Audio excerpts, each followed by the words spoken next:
That would be the top number.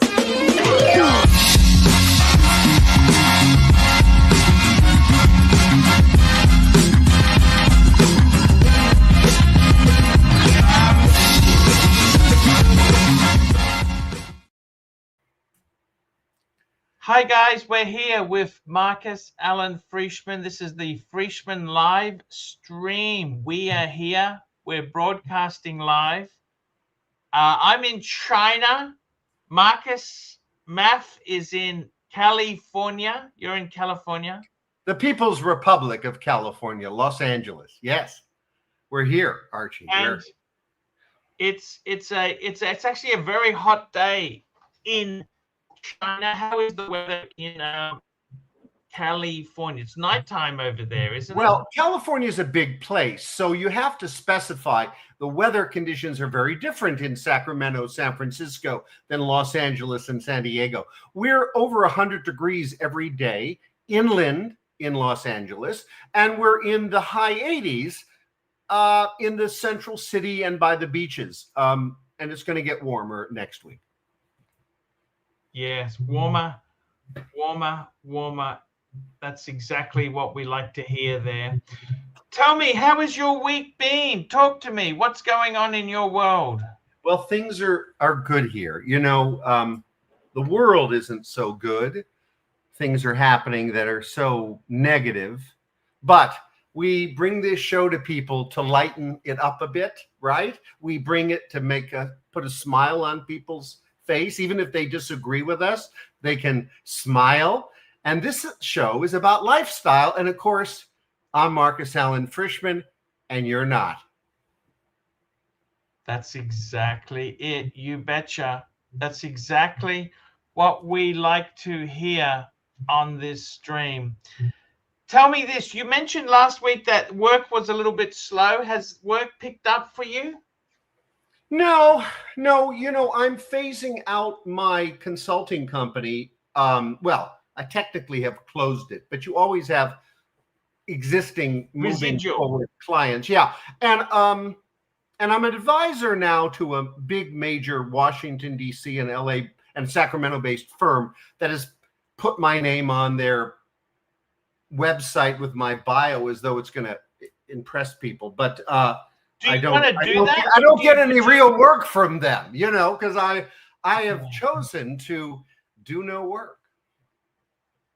Tell me this, when you work for yourself as a consultant, yeah, you did that for a number of years. From 2010 to essentially present, but my formal closure of my company, which of course is called the Marcus Allen Frishman Group. What is the most you made in any financial year in that period? Well, let's refer to it differently because of the structure. You know, I always like to say and brag, my income is zero moving forward. It always is zero. Why?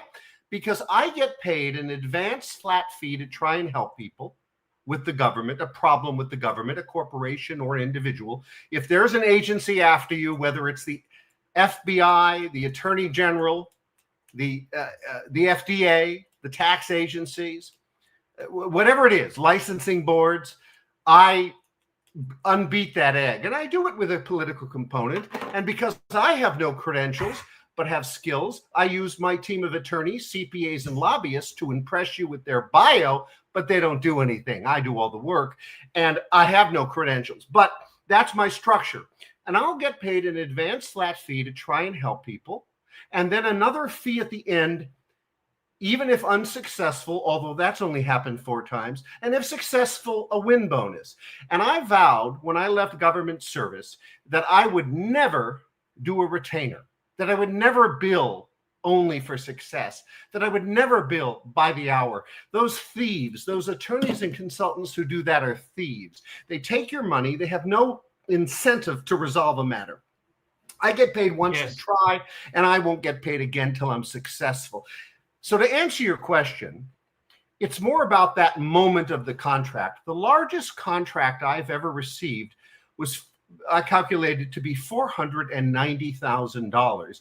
That was not an advance. Well, it was multiple advance flat fees over 7 months. It was a very complex case. I did have to share that fee. I think my net was slightly over 200 for that one client, and it lasted 7 months, and it was the most significant time period I had given. So per hour, it was not my best client or highest paid, but it was a lot of money. Then there was Dr. Ming, and I love to talk about Dr. Ming because he paid me $375 one afternoon, $375,000 with a win bonus. It took me 16. This is a short story. It goes to the last video where I say you have to be tenacious. I had 16 meetings with him. He had 3 previous representatives, all 3 attorneys that didn't help him with his significant problem with the United States Attorney General and so forth. So I met with him 16 times, and he finally paid me this amount of $375 to try and help, and a little more if we were successful. And by the way, we were. He did not go to jail. He did not even have a trial. Criminal charges were dropped. And I did that with I'm not a lawyer. I did that with negotiating with the United States Attorney in a room in 4 meetings over several months. There was some civil liabilities, but you know, as they say, when you win, you lose. You had to pay me. You had to resolve some civil liabilities, but we showed he wasn't culpable, even though intent did not matter with the conviction. But as a matter of public policy, often if you don't have intent and you've committed a crime, you can get out of trouble, even if the law says you don't need intent, by persuasion. So sure, I used an attorney and a CPA to help me present that case. But here's the great story. So Mr. Dr. Ming, a Chinese immigrant, he had a representative named Kevin, an attorney in Temple City. I got a call from him one day.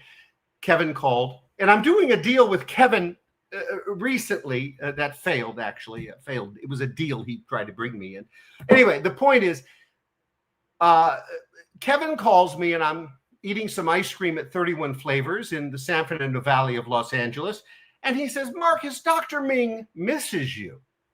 And Dr. Ming, who had 16 lunches with me before he paid me and signed my contract, Kevin said, Marcus, Kevin might be watching because I sent him an invite. We've recently reacquainted ourselves. And I said, Kevin, I had 16 lunches with him. I'm happy to go to lunch and see him again. All he has to do is treat, pick me up. I'll take a steak and let's go. He said, no, Dr. Ming wants something a bit more formal. Well, what do you mean, Kevin? He would like to have you commit to 1 day a week, and I would like to arrange a contract. And Archie, I'm freezing. Is there a problem with the video? I'm not sure. I don't. Well, can you see me moving? That's fine. I am frozen on my end. So Dr. Ming. Yeah, I can still hear you. Just very quickly, let me grab this super chat. John C, $2. Mr. Frishman is Omega's quality as good as Rolex. Well, let's interrupt my Ming story with the answer to that. I have 2 Omegas. I have a Rail Master, which I wear as my dress watch on a leather strap by Omega, and I have the Omega Moon Watch. And I had one of the anniversary editions in the giant box. I think that identifies it, Archie told me. So yes, I would love to have the Aquaterra. I don't. They're making a brand new model, not the Aquaterra, a beautiful modern look with a blue face. I don't know the name of these things. Archie does. I'd love to have that. So John C., thank you for contributing to Archie. I take nothing from these tips of yours. Back to my Ming story. Oh, and by the way, I am wearing the Deep Sea James Cameron, the Cameron watch, the Rolex Deep Sea, And if it was a Submariner, I would say it would be the most sought-off watch in the world, but it is a Submariner on steroids. I love that watch. By the way, I think that's a beautiful watch.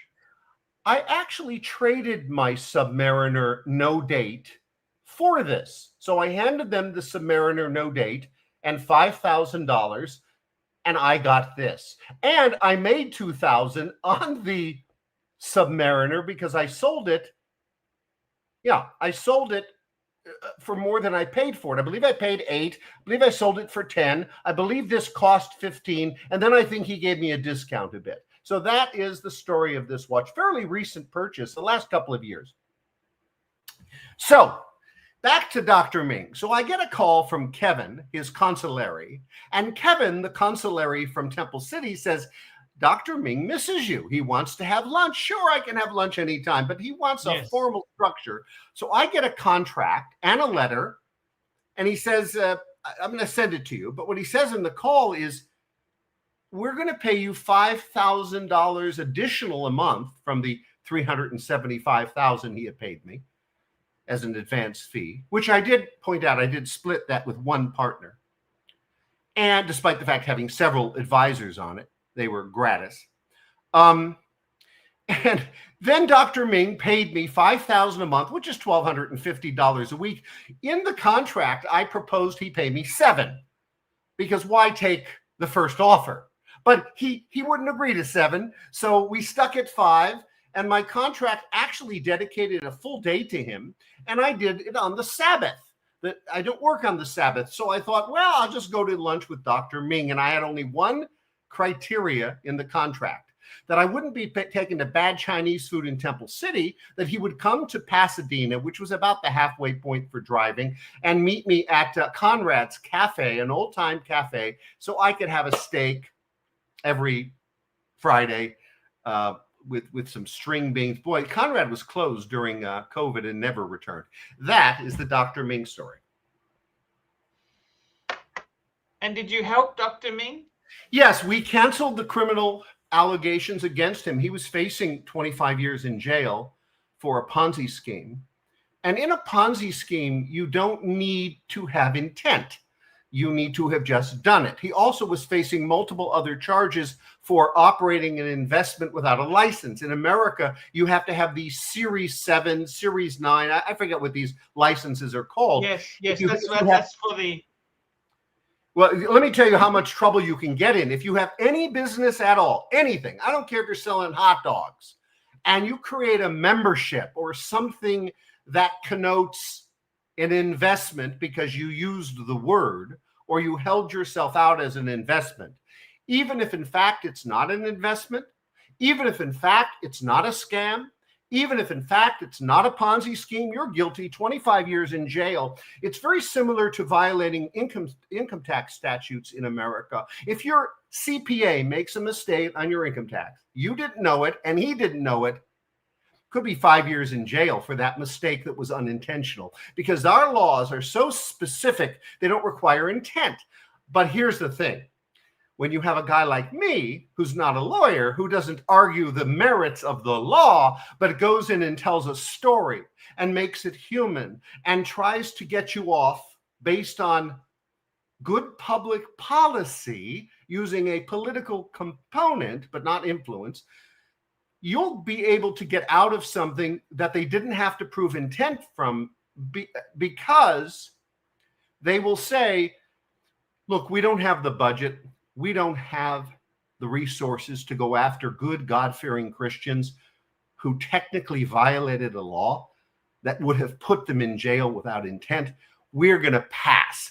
And that took me a lot of time and a lot of presentations, and it took Dr. Ming $375,000. That does not include the theft of the previous representatives who, as I recall, the previous representative took $800,000 from him. The previous representative of that took $1.2 million from him. And that money was seized by the government, I should add. The government tried to seize my money because when you do a client with what's called disgorgement funds, say he's a drug dealer or a Ponzi scheme or whatever, the money was someone else's and was received inappropriately. It's called disgorgement funds.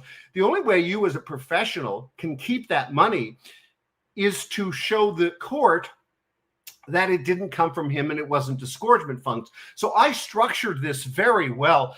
His father paid me from a Chinese company that it was not on the SWIFT hold system and was not listed as a disgorgement company federally or state-wise. So we were able to keep the money, but I had to go to court and talk to the judge as well to save my fee. But I won that too.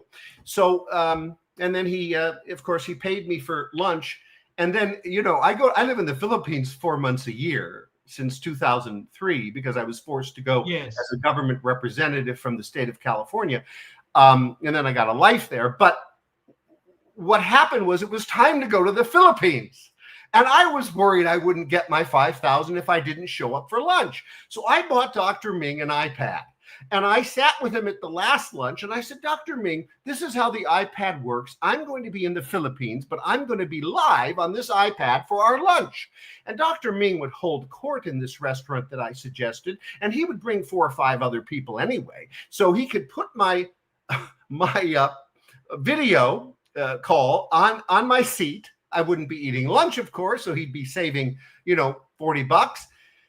And Dr. Ming declined, and he said, we'll pay you when you get back, Marcus. Well, I never did see that additional $5,000 a month again, but Dr. Ming is forever grateful. And as I say, when you win a case like that, you lose, because he had to pay me the $375,000, the $5,000 a month, and lose the previous representative fees that were scamming him. And but he won, and he's happy, and he's a good man. God bless Dr. Ming. You can look him up on YouTube, Dr. Philip Ming. He has videos. He's always up to something in China. He's an interesting guy. Oh, he's a real character. He went to the University of Southern California, but he is born in China. He has a Chinese accent. He looks much younger than he is, and he has represented by Kevin. I don't want to say. I'm not going to say Kevin's last name on this video. He's an attorney in Temple City as a consulate. Let me ask you something, yeah. Marcus. Is it easier now? Would you rather be starting to make your fortune now, or are you glad you made your fortune when you did? Is it easier now, or is it easier in the past? Well, I don't know what the definition of fortune is. You know, I'm in the top 5-6% income earners. You're a successful person. You're a successful person. I was able to get high-level 6-figure political appointments. This doesn't make me a mogul. And when I got into consulting, I was able to do way less work for more money. Yes, but I tell you the truth, I don't like consulting, and I wish I was a low-level political staffer to this day, but California's politics has changed, and I could not get appointed to anything as a result. And so I had to do something. I did nothing for 2 years. That was fabulous. And then in 2010 or 11, I opened the group, the Marcus Allen Frishman group, which if you go to the website has a big sign on it now saying permanently closed. I just had my assistant in the Philippines do that because I closed my business formally for new clients in February this year. So Archie, maybe we should talk about this topic that I suggested. Yes, this is metrosexuals. That is heterosexual men who have a homosexual flair for fashion, style, and things. Well, I wouldn't call it a homosexual flair. I would say a feminine, woman-based flair. It's about self-expression. It's about a style. It's about beauty treatments and fashion. And it's about grooming your body and keeping things nice around you, because women are highly evolved in this regard. Men are not. It doesn't come natural to men. It did to me. I don't know why. But you have to be, let's set some standards. You have to be fully heterosexual You can't be bisexual. You can't fill in the blank. You can't be whatever. You have to be a heterosexual man that then qualifies you to be a metrosexual. But now, Yes. let's go through some examples, if you'd like. Yes. As an example, I take bubble baths. I love bubble baths. I've been doing bubble baths for years. Now, I don't know how many men take bubble baths. I suspect men will take a bubble bath when they're taking a bath with a woman who adds bubbles. But that's fine. I've done that, but I do bubble baths alone. And bubble baths are so enriching. Now, when I was a kid, we had the world's largest jacuzzi. And I remember my parents always took me on vacation. With every vacation they ever went to, I went with them. Cruises, Hawaii, wherever it was. One time I said, Mom and Dad, have fun alone. And they went wherever it was. And I put Mr. Bubbles. Remember Mr. Bubble? Nowadays, we know better. That's not good for the skin. We have other bubbles that would be more appropriately fashionable for good skin. But I put Mr. Bubble into our jacuzzi. It was a bloody disaster. I had to bring in several friends, and I didn't know how to drain the jacuzzi other than with buckets. So we bucketed out. This was a big jacuzzi. It sat, let me think, 12 people, easy. And there was no pool attached to it. It was a giant jacuzzi. That's what my father said. We can always make it a pool. Just turn off the bubbles and the jets and turn off the heat. Okay. So we took buckets and big pots, and I brought in a bunch of people, and we just dumped it on the deck, which then floated to the grass, and the grass all died. The entire pad of grass. When my parents got back, they wanted to know what the hell happened to the grass, because it was dead. I don't know. That's how things work. My parents never, I don't know that I've ever told the story other than amongst the people who came for that day to help me drain the jacuzzi and clean it out, because the bubbles were beyond imagination. It never hurt the engine, by the way, of the motor. So bubble baths. Now, getting back to our topic, when I was in college, I met girls because I had been getting my nails done and facials for years. I suppose it goes back to when I was 14. I know I was doing it before I was driving because my father did it. My father was a man's man. I would not call my father a metrosexual, but he was in circles that required he have at the very least, his nails done. My nails are due to be done. They're not done today. So I got my nails done. I got facials. I got massages regularly. I went to the spa. When I got to college, I started to ask women if they'd like me to do their nails. So I bought a nail kit. I had already observed it long enough. So I did women's nails. And then I expanded over time to facials because I had the products. Why not?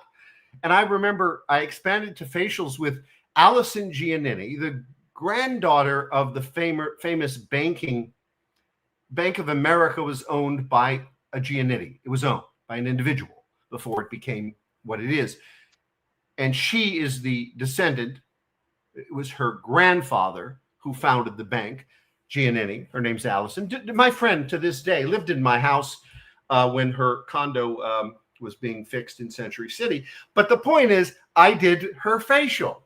And just hang on one tick there. I got to grab this super chat. Mac Lobster, $2.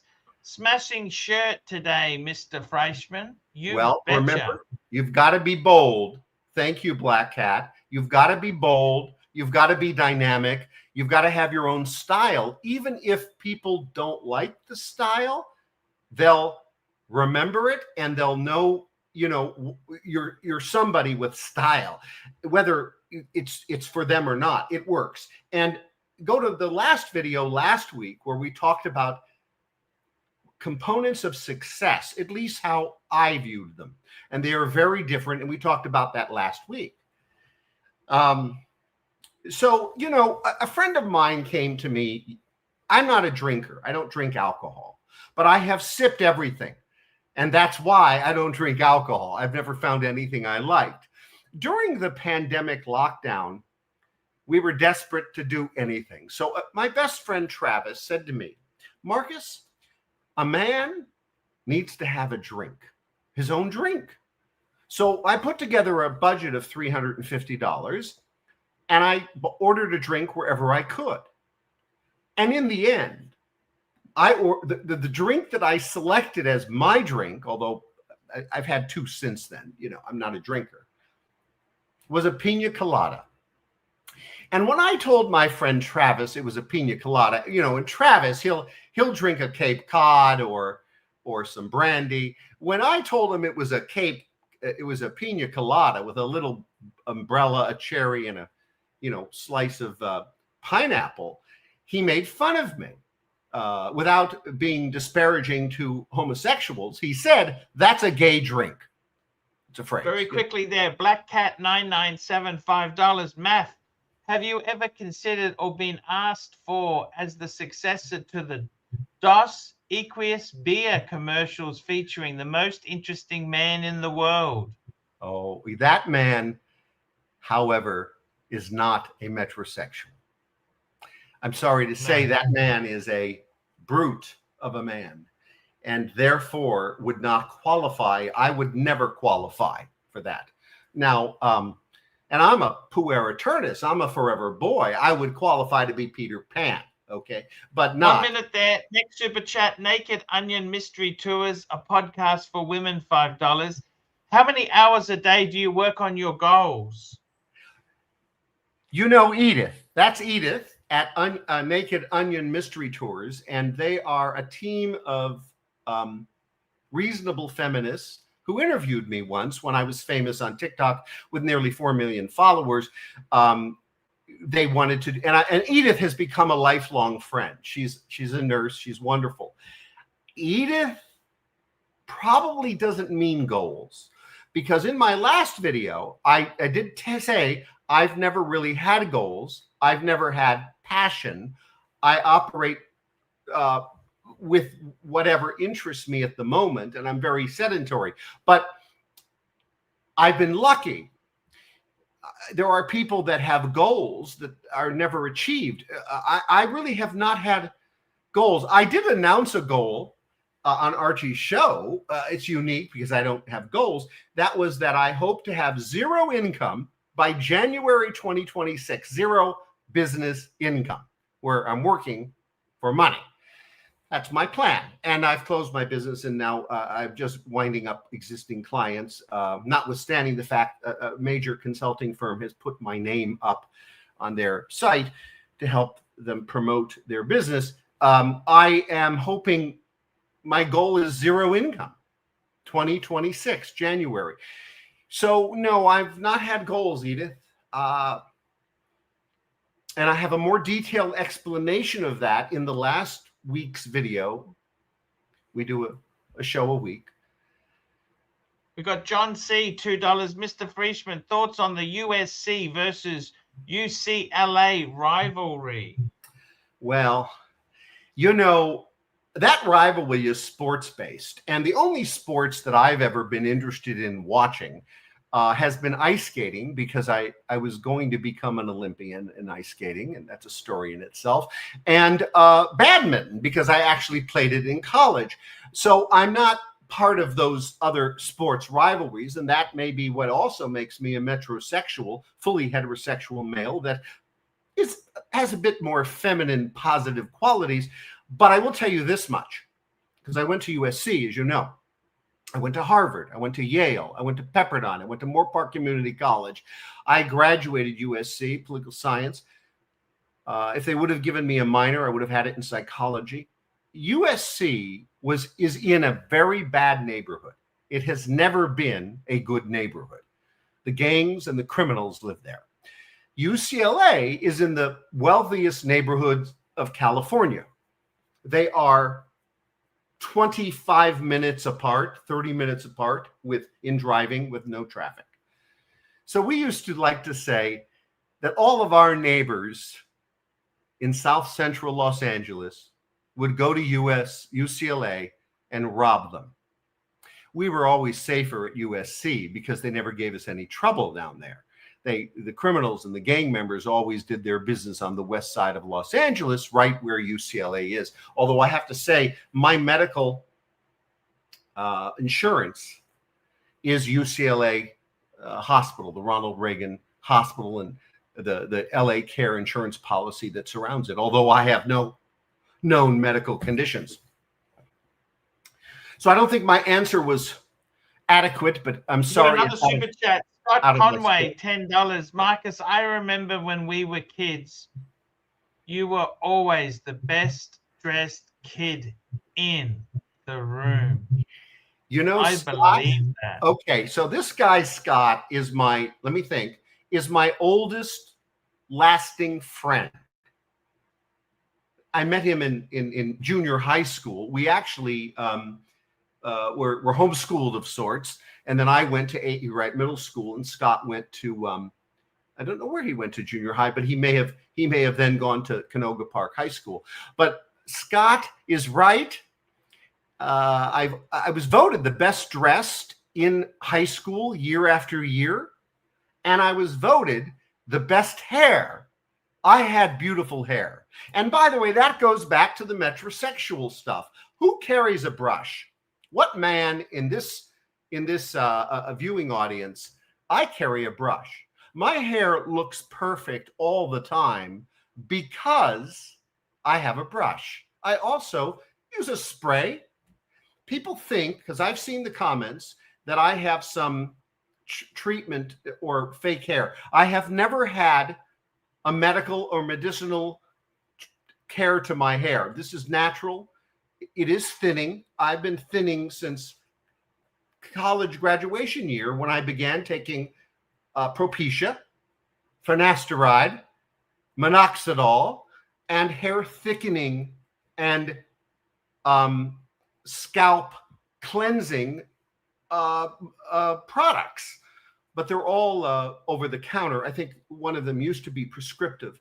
I don't think it is now. It's hard. I believe it might still be. I use a particular service. But yes, this is my natural hair. There is no, I do color it because I have white coming in here, but I've always colored my hair, even as a young man, because I got so much sun and so much water. Chlorine would make my hair orange, and I didn't like that. And I still don't. So we're back to the list. To carry a brush, right? Yes. Scented candles. Now, I've been using scented candles for years, and I stopped about a decade ago. That goes to my age. And I got this. This is called Tea Rose. It's a very inexpensive feminine cologne. And what does it smell like? Roses. What else? A woman. This is about the most feminine scent you can get. None of this buy scent stuff. This is a rose, and I spray it around the house. I spray it in my bed. Now, I don't wear it. You know, today I'm wearing Blue by Bulova. You know, it's a scent of choice. I wear cologne before I go to sleep because I like to smell myself. I don't need anyone else. I don't do it to impress people. I do it for me. That's why I wear so much of it. When I get on an elevator, I'll get compliments. And the most complimented cologne I have is Caros by Yves Saint Laurent, named after the Egyptian god of fertility. When I get into an elevator having sprayed that, people You talk. like Caros?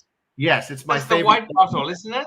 Yeah, the white bottle by Yves Saint Laurent. That used to be so expensive. You know It did. that? No, now you can get it for $40 to $60.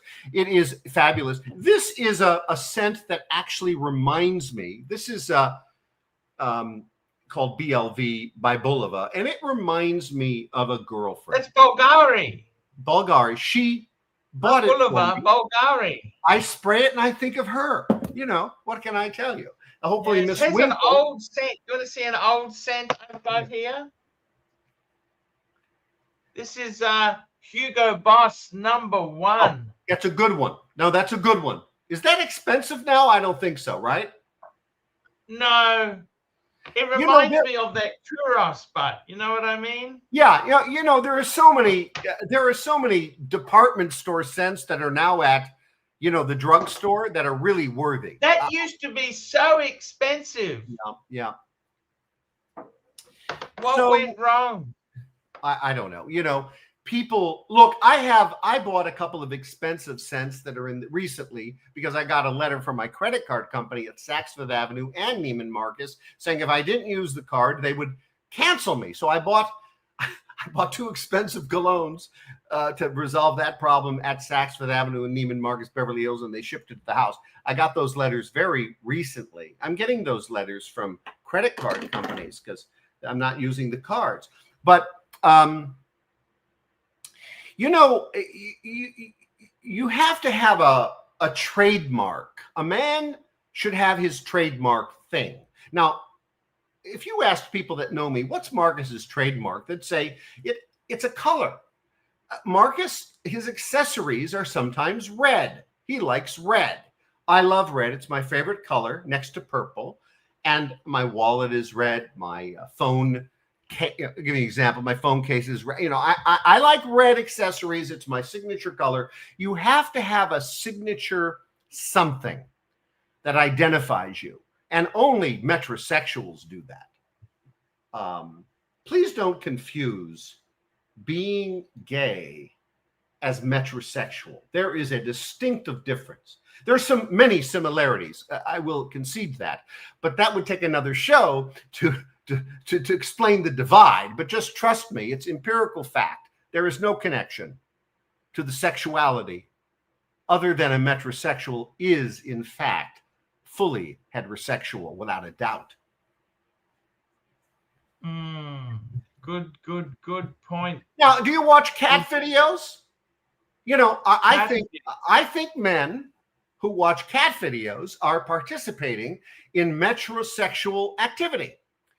I watch cat videos, among other videos, and it's a girly thing because women are highly evolved, and we need to emulate their good characteristics. Very, very interesting. Very interesting point you raised. What about when we pee? I like to sit down and pee. Now, I'm sorry. I agree. Hey. You know what? Because there's nothing worse than dribble. If you stand up, you're going to get seepage. And you know what? I got to tell you something. You sit down, you're not going to make a mess of the surrounds, right? Yep. And you know what? And guess what else, Archie? You're not going to leave the seat up like your girlfriend and wife is going to complain about. You learn this from a woman. You learn it.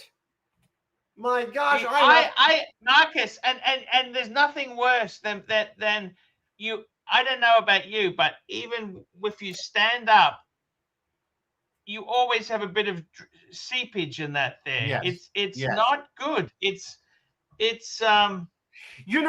reminds me of a quick story, totally off the wall, but very true, because a reporter reached out to me recently to relive it.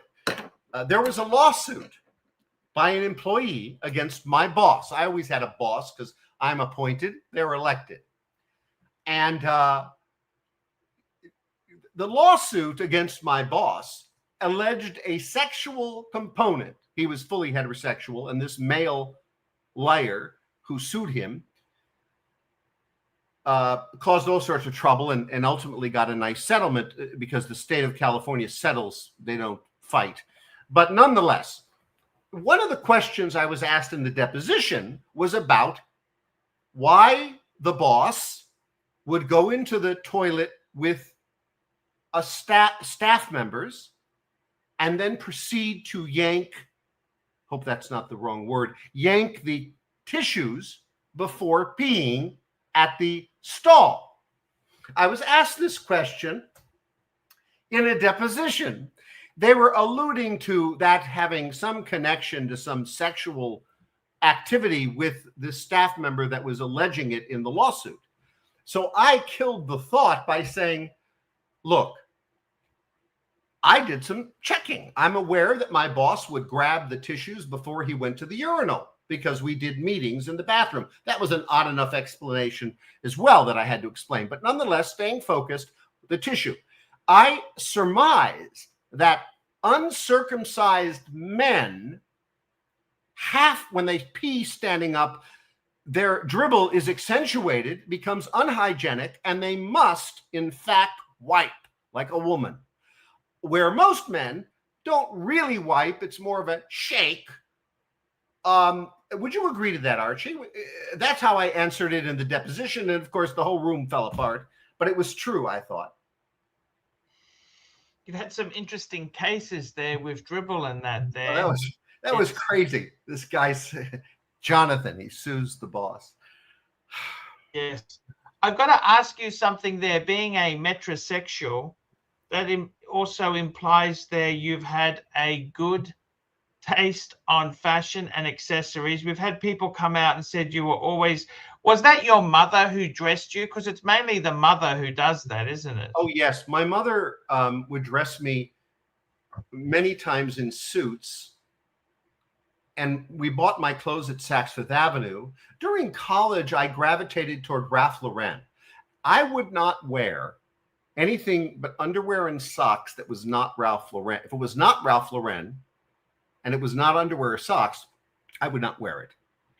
I stopped that only about 8-10 years ago when I decided I was going to expand.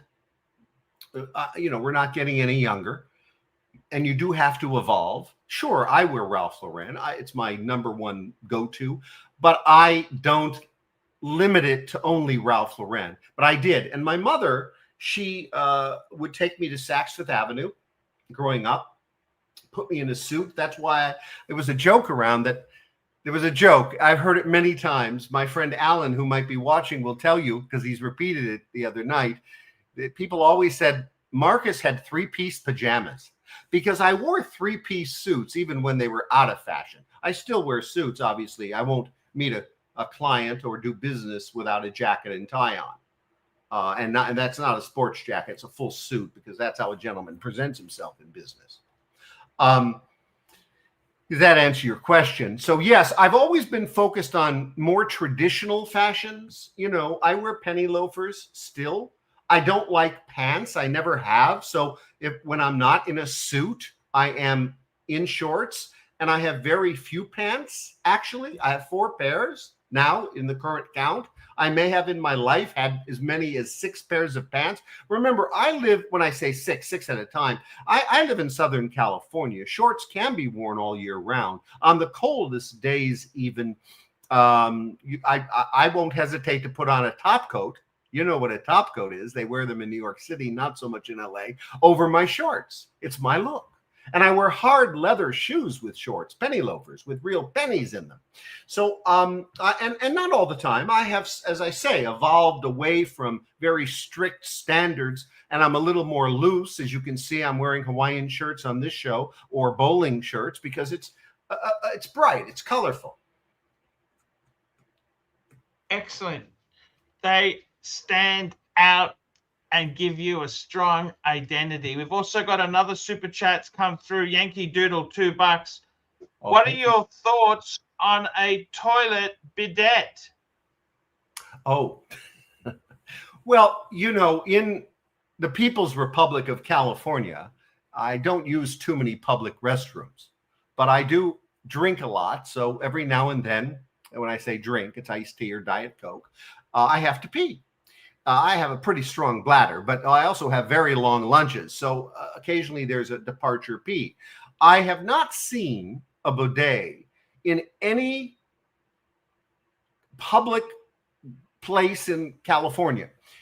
I think there are some hotel chains in California that have them, but not the ones I've stayed in. I've stayed in many hotels for business purposes. In the Philippines, where I've lived 3 to 4 months a year since 2003, the fine hotels, some of them have bidets. I had a very bad experience because I'm not familiar with bidets. I was in the island of Davao, and I was visiting my friend Ara. And Ara and I were getting ready to go to wherever it was we were going, but we were dinner, I suspect. We were leaving. So I went to use the restroom, and I thought I pressed flush on the P, but instead I pressed on the bidet.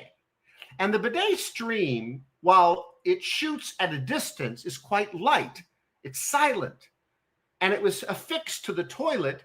And apparently, when I pressed it, it was shooting out water for the entire 2 or 3 hours we had left the room. When I got back, it was an absolute flood. Now, luckily, in hotel bathrooms, as people know, it's usually well with a drain, so everything was draining. But it did encroach on the carpet. I had to call the hotel. They moved me to another room and didn't cause me any trouble for that, because it was just water in on the carpet adjacent to the bathroom. So I don't know about bidets, but what I do know about are wipes. My girlfriend in college introduced me to wipes. So now I buy what's called Dude wipes. That's the brand, Dude wipes. They come in a black. They're like baby wipes. You're familiar with baby wipes because they've been around a long time, although I haven't used it with any babies. But the point is, the wipes are my preference. I carry wipes with me. I do not use toilet paper, and I have not bought toilet paper since about 1994. Wow. Now my brand of choice is Dude wipes. Look it up. Amazon carries them. There are other less expensive brands, and they're expensive, a few dollars more because they are better. The aloe vera and the other ingredients that are soft on the butt, as they say. Amazing. It's very, very good to I see carry you a bag. enjoying. Now, since high school, I carried a satchel. In high school and in junior high, we called it a satchel. And it was carried by my hand in a handle. And I've always carried a bag. Now, in high school, they'd make fun of you, but I, am resilient. By the time I got to college, I was doing backpacks. I still do backpacks. I bought a lovely new backpack the other day, but I have a collection of bags.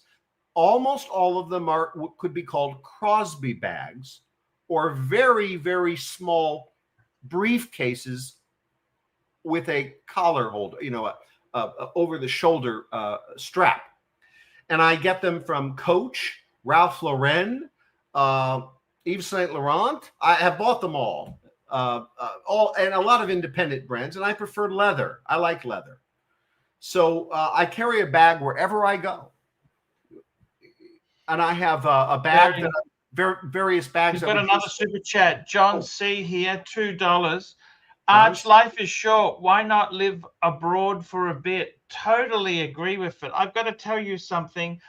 Marcus Allen Frishman, I have actually started planning for my retirement. I am 53 in October. And I've got to tell you, I'm starting my descent into retirement. I hope to retire at 55. There we go. I've announced it on the stream. So what I've done is, Marcus, I have decided to get rid of unnecessary. The big thing that keeps us at a job, just over broke, the biggest thing is the fact that we have commitments. We have credit card bills, we have personal loans, car leases, fleeces. So I made the hard decision. I sold a few watches off. Yes, I have. I've raised about 65,000 US dollars. And the reason is to pay off my lease. The car is now mine, unencumbered. And I have heavily been reducing. I've put money back into the home equity line of credit, the redraw facility.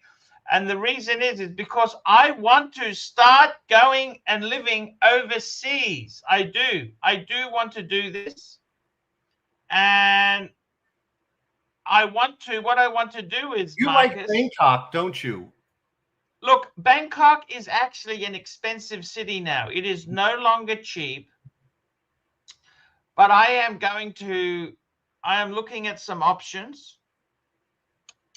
And the whole point is I want to see some different places. And I'm in China at the moment. Next week, by the way, I am going to Macau next week. Have you been to Singapore, Archie? I think I've been to Singapore about 50 times, Marcus. I wish I have not. And my research says that's the place to live. And I've never been. Let me explain it to you. If you had unlimited money, the two places in Asia would be Hong Kong or Singapore. However, if you're on a tight budget, you know what? The Philippines, a lot of these countries, developing countries, have a lot of scope for growth. So I got to be totally honest with you. Great bang per buck. Scott Conway again, $5. Dude wipes are a nice finish for any movement. I use them too. Oh, Scott, now I didn't know that, but we've never discussed. You know, Scott and I are having lunch. Is it this week or next week? But we've set it up. I have to look and remind myself. Thank you, Scott. Dude wipe. You're right. Dude wipes. They're great. Now, they were out of dude wipes, and I had to resort to another brand for my last order for some reason. It was just the day I ordered it missing from Amazon. So I did have to have a substitute. You know, there's someone, Miss Wilkinson says, Marcus, are you familiar with Ronnie Corbett? You could be his double. I don't know who Ronnie Corbett is, but obviously he's a very handsome and intelligent man.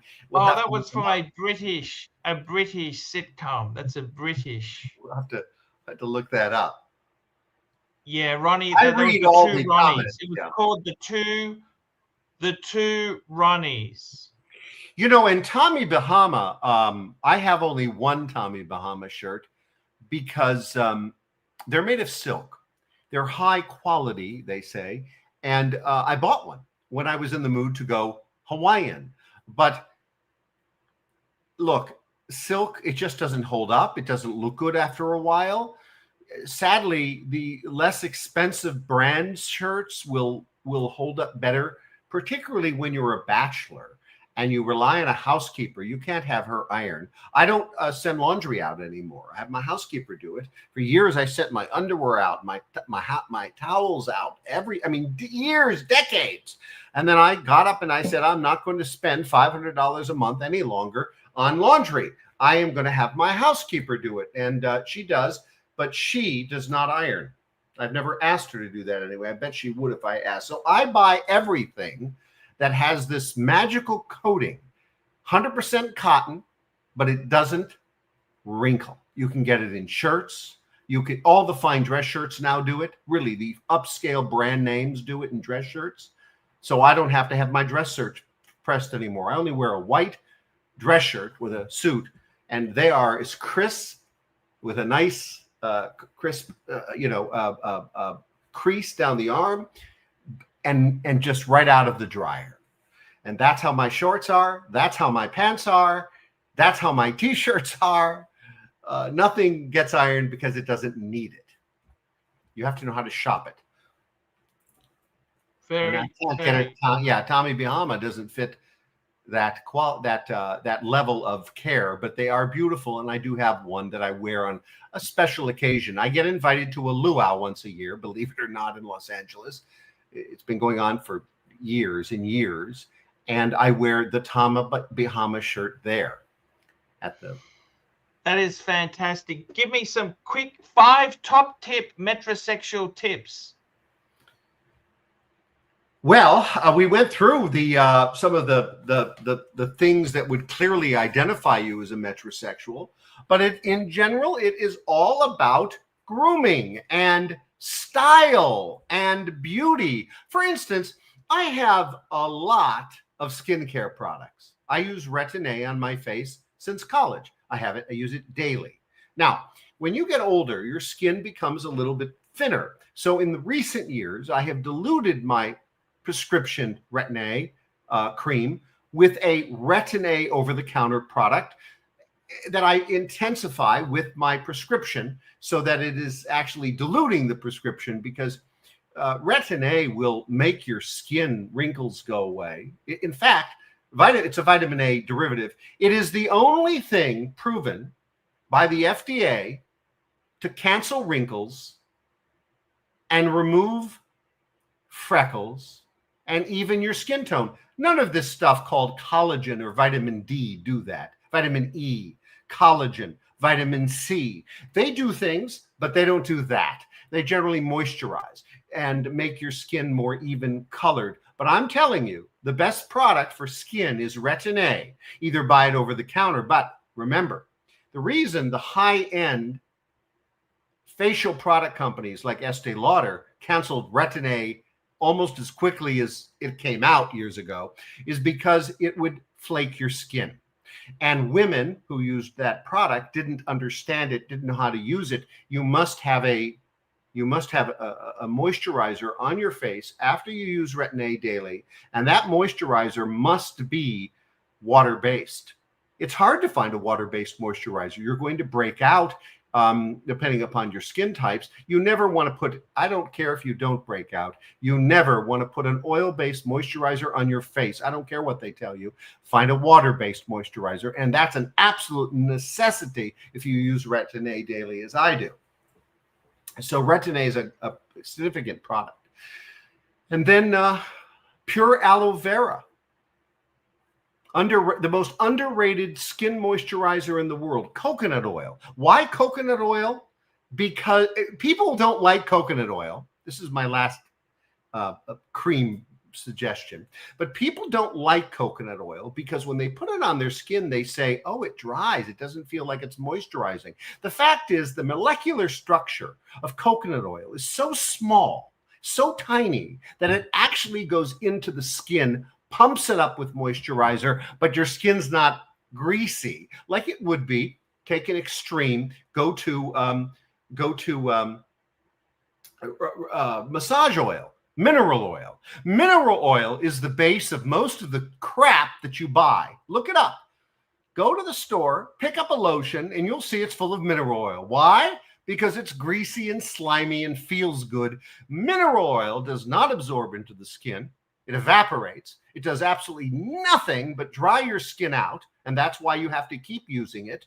And that's why most of these moisturizers are mineral oil based. Instead, you want a coconut-based oil because it will moisturize your skin, but it won't feel moisturized, but it is. And it will puff your skin up with moisture. You'll remove wrinkles. Your skin will look great, and you won't be all greasy, and you won't have to keep applying it every few hours or twice a day or whatever you do. That's my tip. Coconut oil is absorbed into the skin, and every other oil, almond oil, olive oil, go through the oils. People put all sorts of things on their skin. It's just layering on top and can't actually absorb. That's the beauty of Retin-A. The microscopic level of it is absorbing. You have to get nanoparticles, nanocomponents, things that absorb. Otherwise, it's just topically doing nothing but looks and makes you psychologically satisfied. That is the way, my friend Marcus. And that is the show for today. We have got some super chats. We had John C., Mac Lobster, Black Cat 997, Naked Onion Mystery Tours, John C., Scott Conway, Yankee Doodle, John C., Scott Conway. Guys, this is... Thank you, Archie. It's an honor to be here. I read all the comments, and in fact, I copy and paste the comments and send them to a group of close friends. And I want to thank everyone. And remember, I'm Marcus Allen Frishman, and you're not. That is exactly it. That was a great show. I've really come to love these Sunday. It's Sunday in my country, Saturday in your country. But I love these sit downs and have a chat. It just gets such a great talk. We'll be back next week. Thank God bless you, Archie. so much. Have a prosperous week. Hi guys, it's ArchieLuxury. Guys, I want to talk to you about David SW. David SW, David SW. Guys, if you are in America, if you are looking for a Rolex watch of your dreams, in fact, if you're looking for a contemporary modern wristwatch, I strongly advise you to look at David SW. Guys, don't play the dealer games. Don't bring in chocolates or Krispy Kremes for your dealer hoping to get a Rolex at retail. It's futile. Please, guys, save your dignity. Keep some pride. Go to David SW. I would highly recommend David SW, David SW. If you're in America and you're looking for a watch, go to David SW, David SW, David SW.